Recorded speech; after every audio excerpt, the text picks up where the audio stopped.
고린도전서 15장 1절에서 11절을 중심으로 신앙을 점검하자는 말씀을 드리려고 합니다. 범위는 여기까지 잡았지만 실제로는 15장 전체가 범위에 들어가겠습니다. 신앙을 점검해야 될 이유가 너무나 당연한 것이죠. 왜냐하면 신앙은 신자의 삶에 실제적인 영향을 끼치기 때문에 반드시 점검해야 됩니다. 오늘 우리가 읽지는 않았지만 30절에 보면 사도가 우리 이런 얘기를 해요. 또 어찌하여 우리가 때마다 위험을 무릅쓰겠느냐. 그리고 이어지는 얘기가 내가 그리스도 우리 주 예수 안에서 너에게 대한 자랑을 단언하노니 나는 날마다 죽는다. 이렇게 말하고 있습니다. 정확하게 번역하면 이런 얘기예요. 나는 날마다 죽음에 직면하고 있다. 그런 얘기예요. 그 얘기가 이제 뒤에 얘기랑 연결되면 이해되기가 쉬우실 거예요.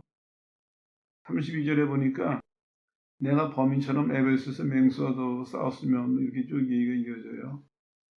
무슨 얘기냐면은 아마 그때에도 지금도 마찬가지지만 자기의 용맹함을 자기의 능력을 과시하려고 그랬던 사람들이 있었던 것 같아요.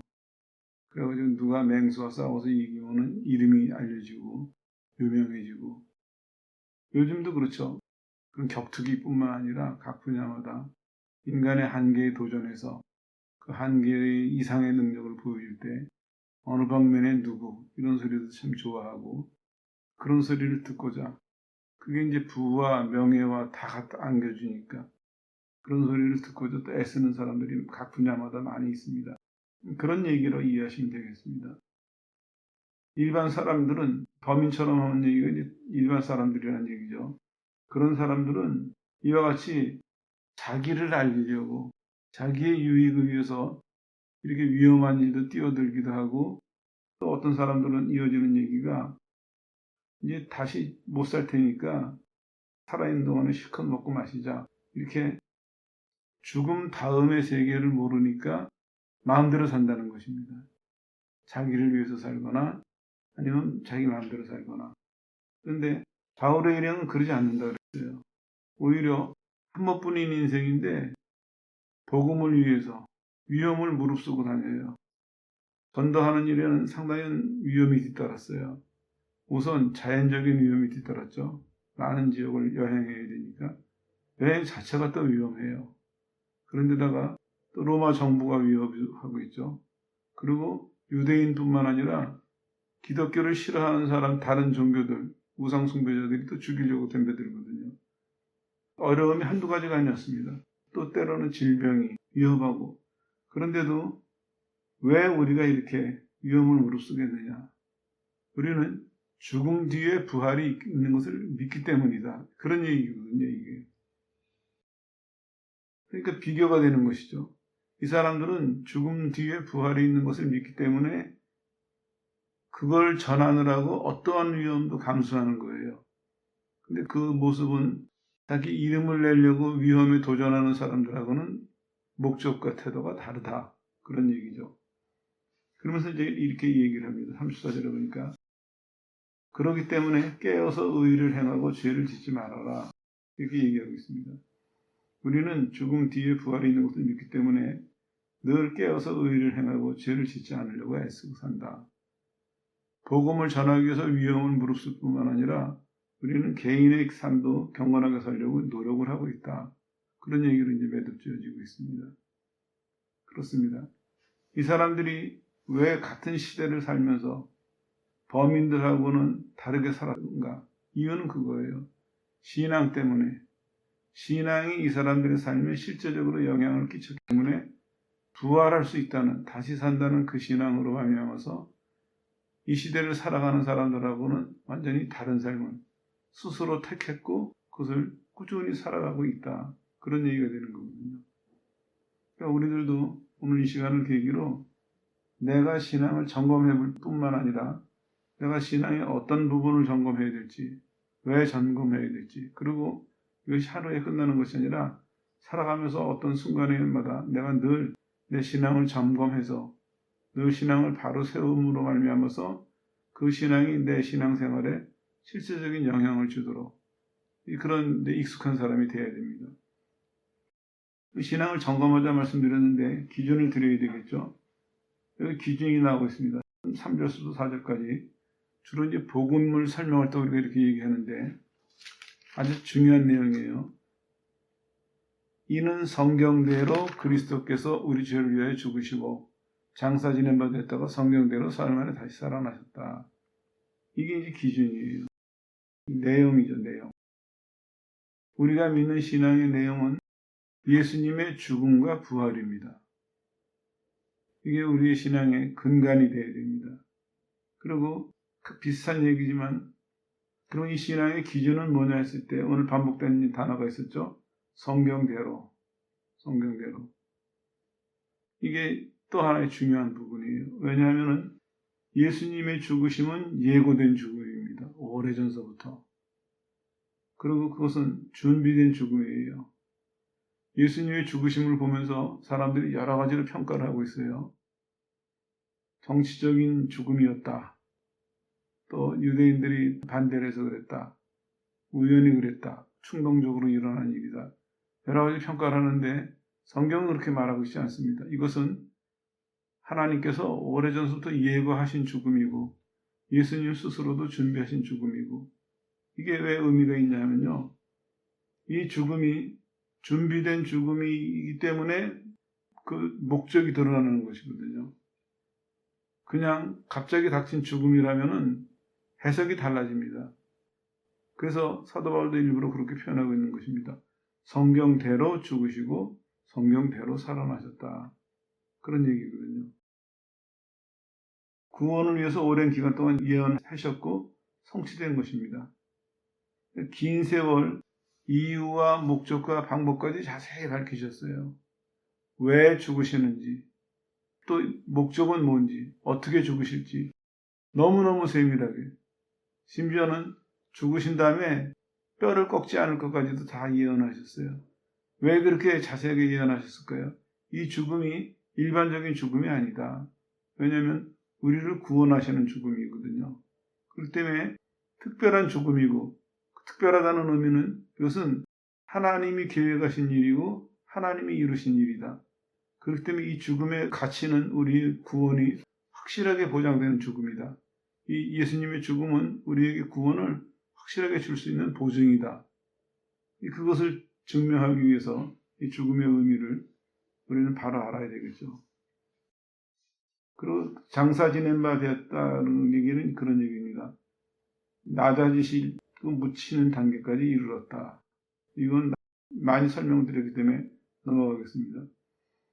그리고 똑같은 얘기예요. 성경대로 사흘 만에 살아나셨다. 얘기는 이게 문법으로 완료형으로 쓰여 있거든요.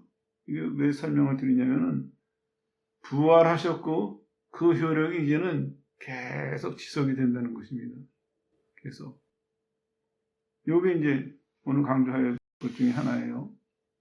예수님이 부활을 수동태로 써놨습니다. 왜냐하면 하나님이 예수님을 살리셨다. 요걸 강조하기 위해서요. 요것도 여러 번 설명드렸죠.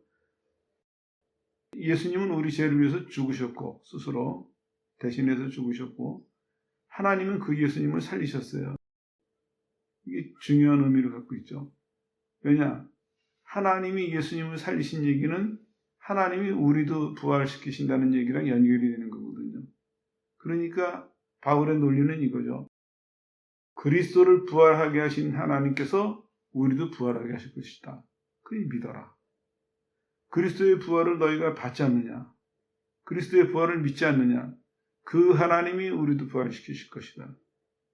다시 말하면 너희가 예수님의 부활을 믿는다면 그 하나님이 너희 부활시키실 것은 저절로 믿어질 거 아니냐? 당연히 믿어야 될 것 아니냐? 그런 얘기를 하려고 그러는 거거든요. 정리하면 이렇습니다. 신앙생활할 때 내용은 예수님의 십자가에 대신 죽으심과 부활하심이에요. 그 다음에 중요한 것이 성경대로 요겁니다. 성경대로. 신앙은 성경대로 세워가야 됩니다. 성경대로 이해해야 되고 성경대로 배워야 되고 성경대로 실천해야 됩니다. 이게 정말 중요한 관건이에요. 근데 대부분 사람들 보면은 믿어요. 근데 분석하기 시작을 하면은 성경대로 믿는 사람들이 별로 없어요. 그 이제 가면서 이따 설명을 해드리고 앞으로 시간이 날 때마다 설명을 해드릴게요. 사람들이 이걸 혼동을 하는 것 같아요. 성경대로라는 얘기가 성경의 어떤 구절, 믿는 자는 이렇게 해라 하는 구절이 있었어요. 그러면 그 사람 생각하기에는 그렇게 하면은 성경대로 믿는 거라고 생각해요. 근데 그런 의미가 아니에요. 그보다 더 큰 의미예요. 뭐냐면 성경대로 믿으려고 한다면은 하나님에 대한 권위의 복종심이 있어야 됩니다. 이게 없어요. 현대 교인들에게. 그러니까 우리가 조심해야 될 것이 뭐냐면은 옛날에 60년대 막 이럴 때는 성경을 교회가 못 가르쳤죠. 가르칠 실력이 안 되니까. 근데 그때는 무지한 게 문제였어요.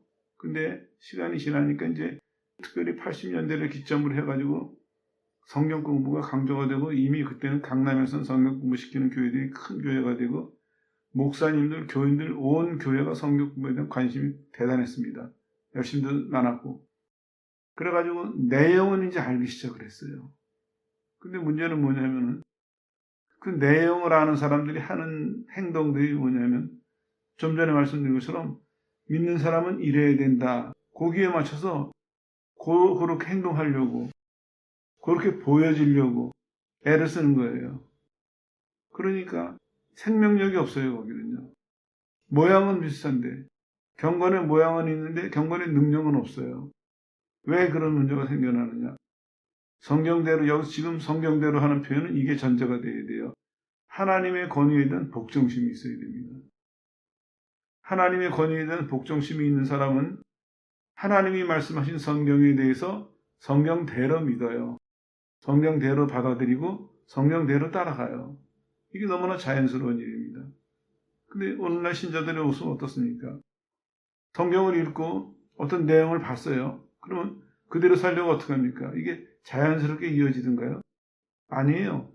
열심히 믿는다는 사람들조차도 마치 턱걸이 하듯이 그 말씀에 매달려가지고 안 떨어지려고. 물론 노력해야 될 부분이 있긴 있어요. 그러나 더 중요한 것은 근본적인 문제를 생각해보자 이겁니다. 하나님은 우리에게 신앙을 주시면서 믿음을 주시면서 하나님의 권위에 대한 복종심을 주세요. 이게 없으면 그 믿음은 이상한 믿음이에요. 하나님이 우리 호기심을 만족시켜 주시려고 우리 만나 주신 것 아니에요. 하나님이 어떤 우리의 소원을 들어주시려고 하나님의 능력을 보여주신 것 아니에요. 하나님이 원하시는 것은 하나님을 하나님으로 믿는 복종심을 원하셨어요. 하나님을 하나님으로 믿는 복종심이 있어야 나를 맡겨요. 내가 하나님하고 동등한 위치에 서가지고 말이 참 건방지지만 내가 하나님하고 같은 높이에 서가지고 나를 맡긴다는 건 불가능한 일입니다. 하나님은 하나님께서 우리의 지각을 열어주실 때 체험을 하든 안 하든 지성을 열어주시든 영적인 체험을 하든 다 동일한 결과여야 돼요. 하나님과 접하는 순간 우리 영혼이 깨어나고 그 영혼이 깨어나면 제일 먼저 구분하는 것이 하나님과 나를 구분할 수가 있어야 돼요. 그렇지 않겠어요? 나를 만드신 분 앞에 내가 서는데 나를 만드신 분일 뿐만 아니라 나를 위해서 대신 죽어주셨고 나를 심판하실 분 앞에 서는데 순서가 바꿔서 생각해 보세요. 나를 만드셨고 나를 심판하실 분이에요. 그리고 나를 위해서 죽어주신 분이에요. 그분 앞에 서는데 다르다는 걸 처음에 못 느낀다면 그건 문제가 있는 거죠. 그 사람은 도대체 뭘 체험했고 뭘 깨달았는지 이거 뒤돌아봐야 됩니다. 하나님을 만나는 순간 제일 먼저 누가 가르쳐주지 않고 내가 의식적으로 노력하지 않아도 제일 먼저 느끼는 게 뭐예요? 나를 만드신 분 앞에 복종심이에요. 가끔 예를 들어드리잖아요. 이삭이 태어날 것을 예고하려고 창세기 18장인가요? 천사가 방문했어요. 그랬을 때 그 앞에서 아브라함이 히브리어 표현을 보면은 무너져 내렸어요. 엎드려 잘했다 이렇게 번역이 됐나요? 한글 성경에. 무너져 내렸습니다. 이게 정상적인 반응입니다. 하나님 앞에 서본 자는 그 사람의 마음이, 그 사람의 영혼이 무너져 내립니다. 마음이 무너져 내리면 그 다음에 주장할 게 없어요. 내가 중요하게 생각했던 거, 내가 익숙했던 거, 내가 원하는 거, 그런 것들이 아무 가치가 없어져요. 아무 힘이 없어져요. 감히 거기 어디다 대놓고 하나님 그래도 이거 하나 내 소원 들어주시오 소리가 나오겠습니까? 아니에요. 하나님을 가만히 생각을 해보세요. 우리를 만드신 분 앞에 쓴다 생각했을 때 그때 우리 속에서 어떤 반응이 일어날까요? 이게 있어야 됩니다. 이 복종심이 있어야 그 다음에는 고린도전서 15장처럼 성경대로 소리가 나오는 겁니다. 이 복종심을 가지고 성경대로 하는 사람은 거기에 전부가 걸려있는 것입니다. 내 생명, 내 인생, 내 모든 게 다 걸려있는 것입니다. 왜냐? 이 사람은 하나님의 권위에 복종했으니까 하나님께서 말씀하신 성경이 하나님과 같은 권위를 갖고 있거든요. 그러니까 그가 말씀하신 것이라면 이견이 없는 것이죠. 다른 생각이 필요 없습니다. 다른 질문이 필요 없어요. 의심할 필요도 없고 되물어볼 필요도 없습니다. 빛이 있어라 하셨을 때 그냥 빛이 있은 것처럼 하나님께서 우리에게 말씀하시면 그냥 받아들이고 그냥 따라가는 거예요. 따라가면서 그 말씀을 따라갈 수 있도록 도우시는 하나님의 손길을 느끼고 좋아하고 기뻐하고 감사하고 이게 성경적이거든요. 이게 중요한 부분입니다. 성경대로. 물론 이제 우리가 교리적으로 이거를 성경대로 죽으시고 성경대로 살아나시고 해서 이걸 복음이다 이렇게 크게 묶어가지고 얘기하는데 거기에 내면을 보면은 더 엄청난 얘기예요. 그 속에는 하나님에 대한 복종심이 있습니다. 그래서 구약에서부터 쭉 보면요. 여기서 이제 갈라지는 것입니다. 선지자들이 하나님의 말씀을 전해요. 하나님 말씀을 전하는데 듣는 사람들의 반응이 갈라지기 시작을 해요. 왜 갈라지느냐? 하나님에 대한 복종심이 있는 사람은 하나님의 권위를 인정하는 사람은 선지자들을 통해서 들려주시는 말씀을 따라갔어요. 상황을 초월해서 자기의 감정을 초월해서 이해득실을 초월해서 따라갔어요. 그런데 하나님의 권위에 복종하지 않은 사람은 못 따라갔습니다. 그 사람들의 신분이 임금이든 일반 백성이든 누구든지 간에 갈라지는 기준은 그거였습니다. 그 사람이 하나님의 권위에 대한 복종심이 있느냐 없느냐 그거는 하나님의 말씀이 선포된 다음에 드러나요. 그 사람이 따라하느냐 안 따라하느냐 그건 지능의 문제가 아니에요. 알아듣고 못 알아듣고 문제가 아닙니다.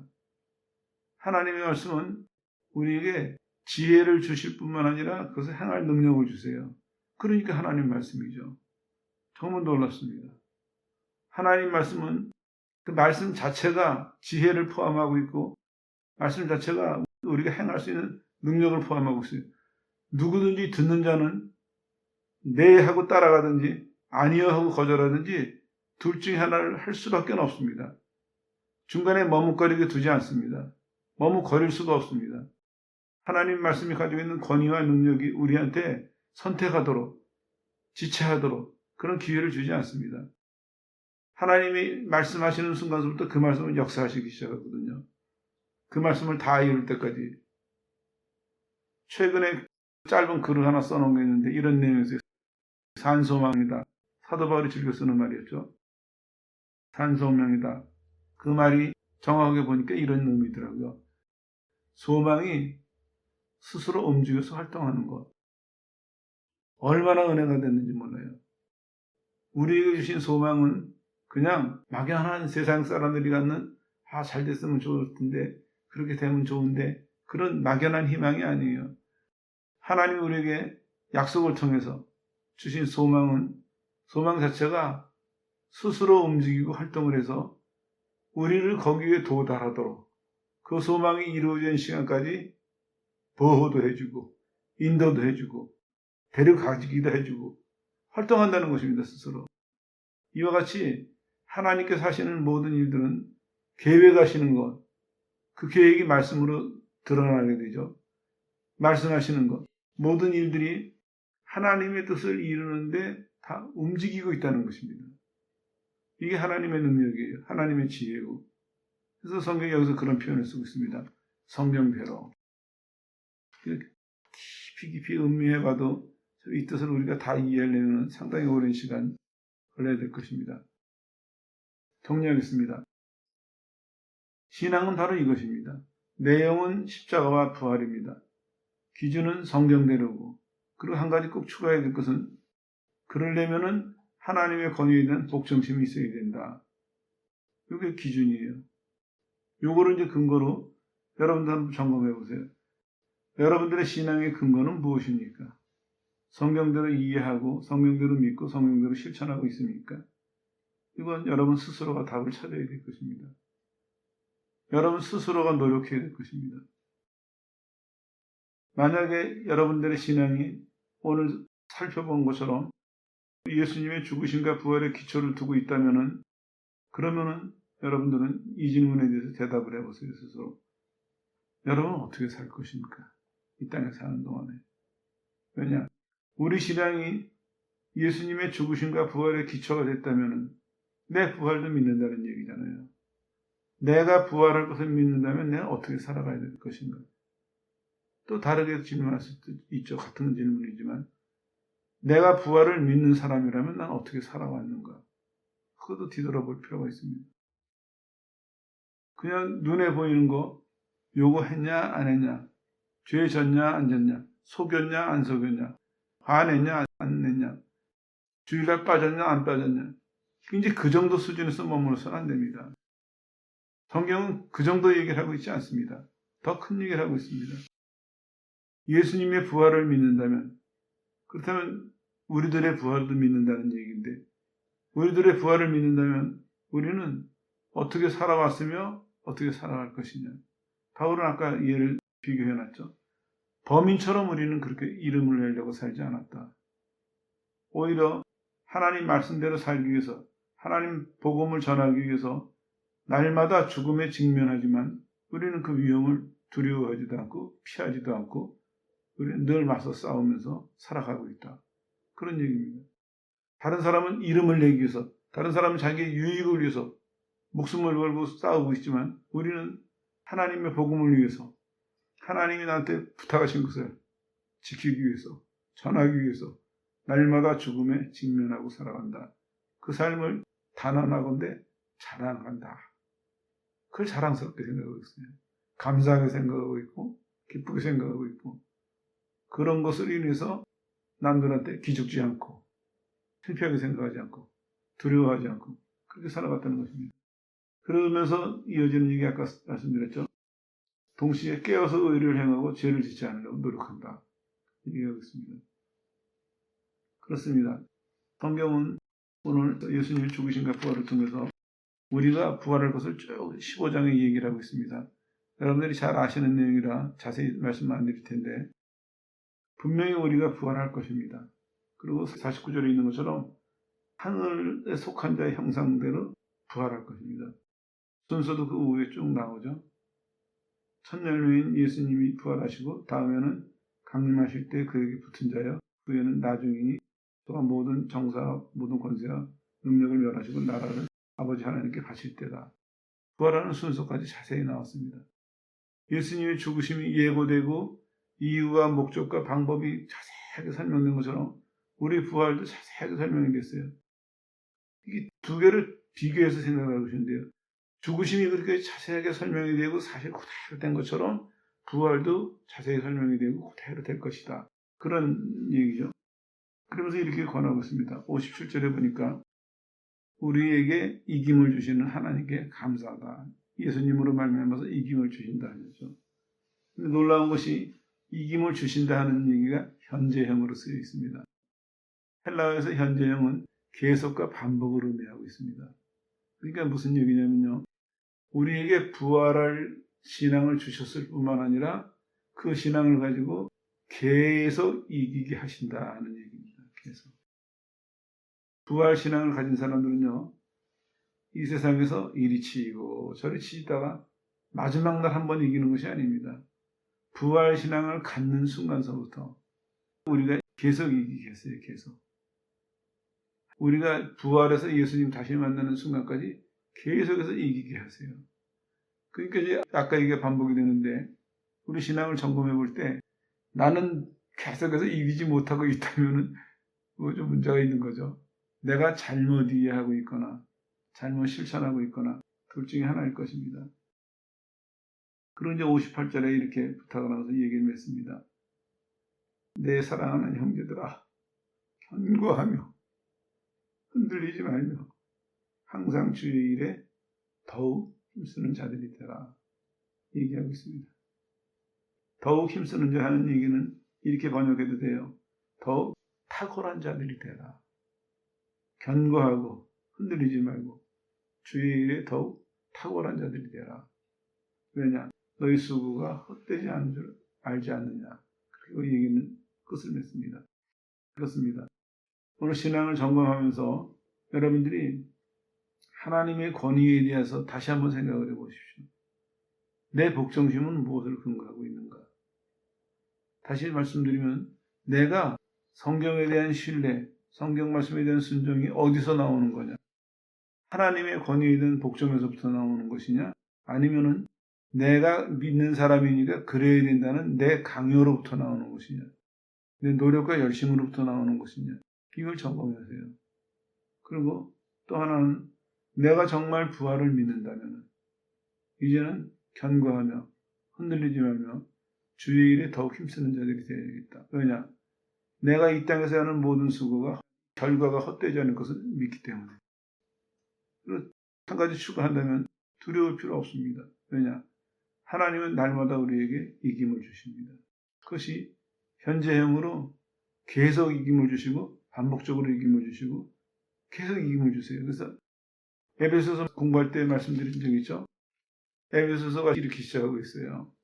승리의 대열에 우리를 세워놓으신 거예요. 예수님이 부활하시고 그 다음에 믿는 자들이 그 승리의 대열에 쭉 줄 서 있는 거거든요. 그 장엄한 장면이 에베소서 초반부에 나와요. 그거를 제대로 이해한다면 신앙생활에 대한 이해가 달라질 것입니다. 그리고 신앙생활하는 데 대한 실천이 스스로에 대해서도 하나님에 대해서도 사람에 대해서도 달라질 것입니다. 이런 점들을 감안하셔서 오늘 이 시간을 계기로 다시 한번 여러분들의 신앙을 깊이 점검해 보세요. 내 신앙의 뿌리는 뭐냐? 내 신앙의 힘은 어디서 나오느냐? 내가 믿는 내용은 무엇이고 이유가 뭐고 목적이 뭐고 그리고 이것을 이룰 수 있는 근거는 뭐냐? 쭉 찾아보시고 이제서부터는 아는 자답게 가진 자답게 더욱 지혜롭고 더욱 강하게 하나님 섬기는 일에 탁월한 성도들 되시기를 주의 이름으로 축원합니다.